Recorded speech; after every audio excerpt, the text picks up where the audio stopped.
I have a bit of a more radical idea when it comes to dealing with opiate epidemics like fentanyl or heroin.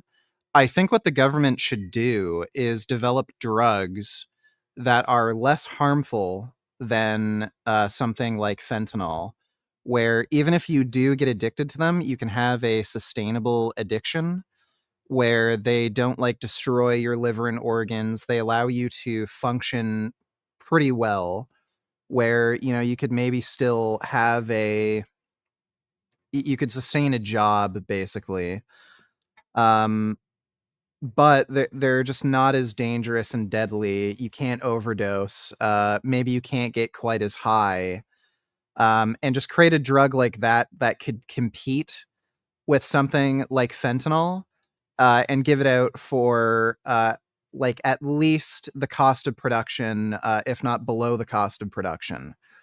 Then people would have, this sort of decision to make where, okay, I can either pay a lot of money for something like fentanyl, get seriously addicted, not be able to, like, keep my job, not be able to make ends meet, and live out on the street and like maybe overdose and die, or I could get something that's basically free, not as harmful, could maybe give me a comparable high, but that sort of addiction would be sustainable.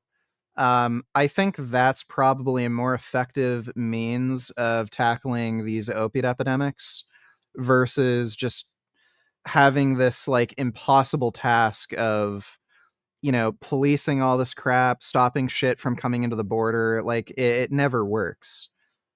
We've had these war on drugs for how long, but people still keep getting addicted to cocaine, heroin, opiate pills, fentanyl. Like it just never works. So I think if the government were to create their own drug that could actually compete in a market with these other drugs, but create a drug that's not as harmful, that would probably be a much better idea.